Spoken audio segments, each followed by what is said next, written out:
La peur de l'incertitude financière ou de l'insécurité financière est un frein pour pas mal d'auteurs et donc d'indépendants. C'est l'un des éléments qui peut vous empêcher de vous lancer à temps plein pour vivre de l'écriture. Avec l'inflation, le coût de la vie et les responsabilités, il est normal d'hésiter et d'avoir peur des conséquences. Cette peur est totalement légitime et un vrai sujet de réflexion pour prendre la bonne décision. Bonjour à tous et bienvenue sur le podcast Rêve d'auteur. Aujourd'hui on ne va pas parler d'écriture, mais on va plutôt parler de votre carrière, de professionnalisation et plus particulièrement de la peur de l'incertitude financière. Il faut savoir que le besoin de sécurité est un besoin inhérent à l'être humain. C'est le deuxième niveau de la pyramide de Maslow. Si vous ne connaissez pas cette pyramide, elle est issue de la théorie proposée par Abraham Maslow en 1943. Elle décrit les différentes étapes de motivation humaine, allant des besoins les plus fondamentaux aux aspirations les plus élevées. Au niveau 1, on a les besoins physiologiques. Ce sont les besoins les plus fondamentaux nécessaires à la survie humaine, comme la nourriture, l'eau, le sommeil ou encore la reproduction. Au niveau 2, on a le besoin de sécurité.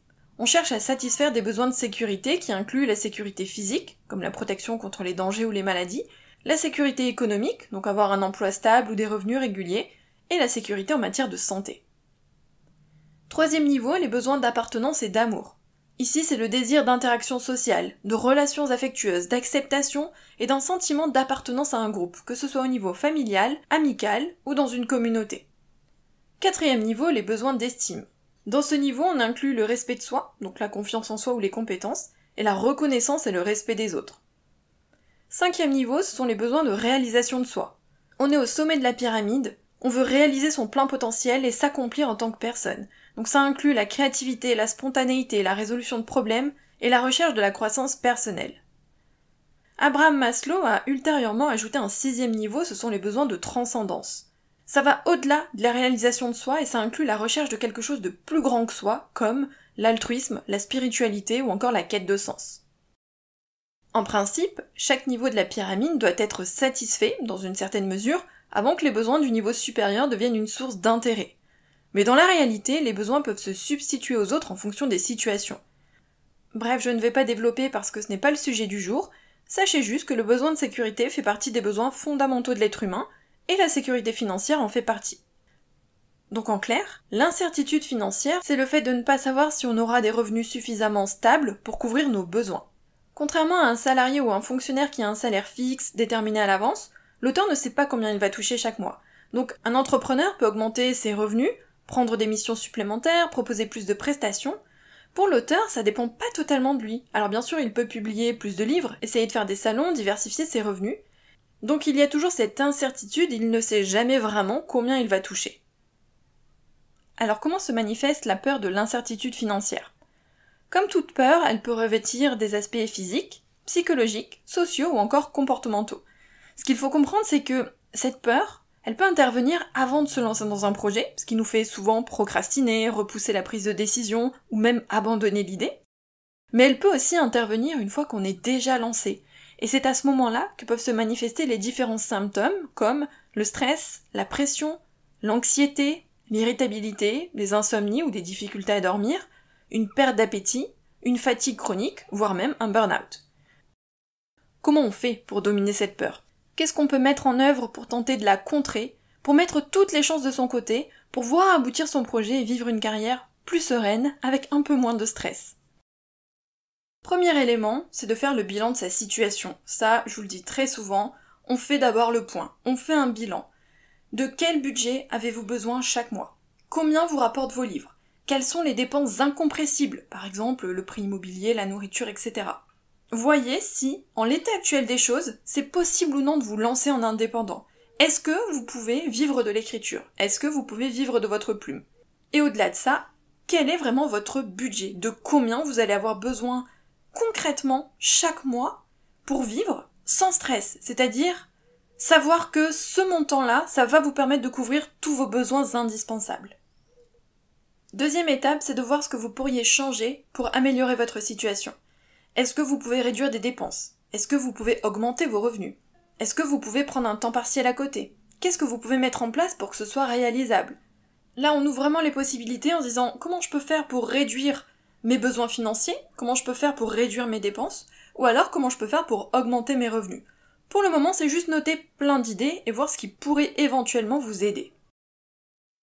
La troisième étape indispensable pour moi, c'est de préparer votre projet. J'avais déjà fait un épisode de podcast sur le sujet, je vous mettrai dans les notes de l'épisode.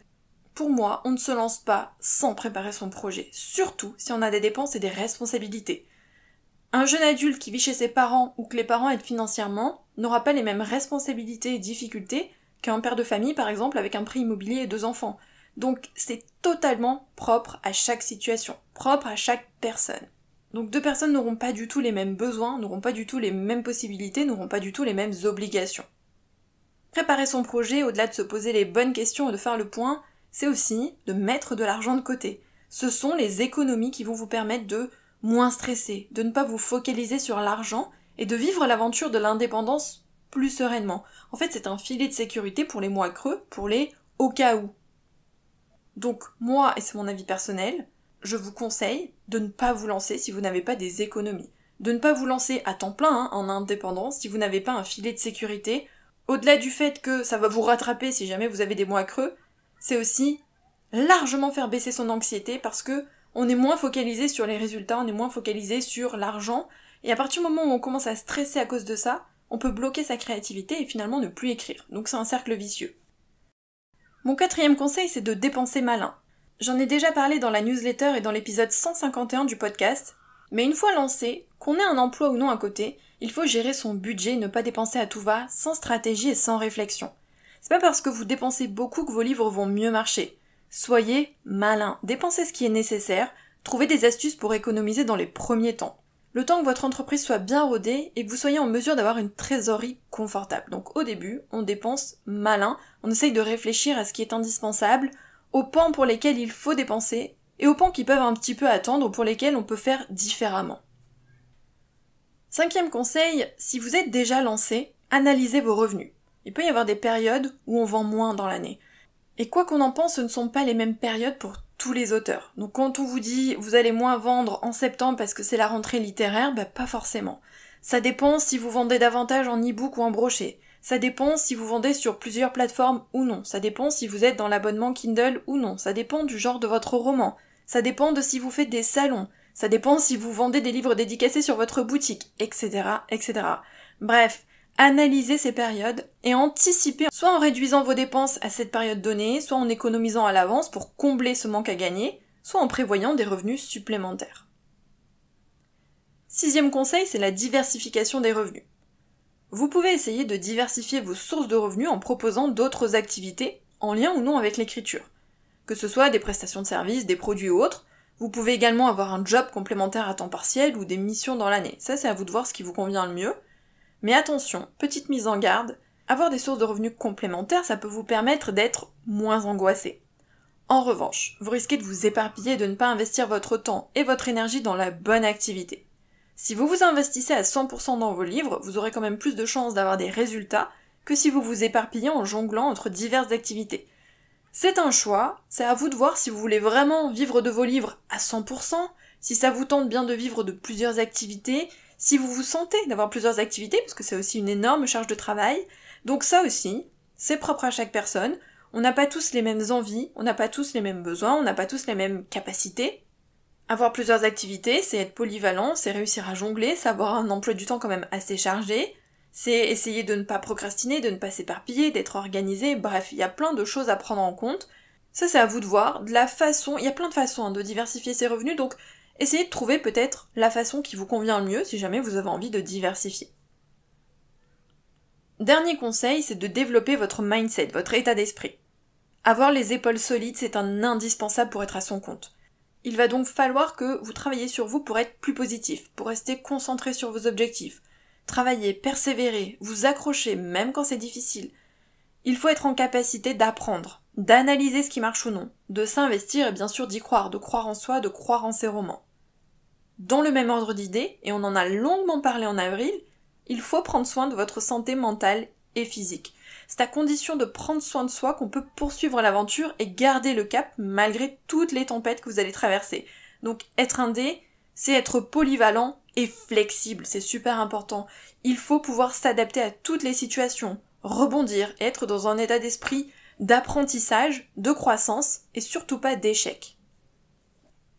Si je devais vous donner des conseils pour terminer, c'est de ne pas vous lancer sans avoir anticipé la suite. Parce que la pression financière, elle est réelle et si vous n'avez pas préparé votre projet, vous risquez de vous écrouler sous la pression.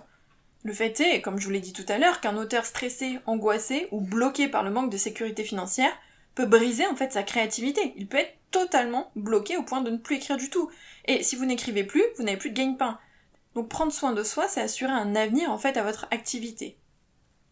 J'espère que cet épisode aura été utile, n'hésitez pas à me contacter si vous avez des questions, et nous on se retrouve mardi prochain pour l'épisode dans lequel on parlera de comment décrire la peur dans son roman.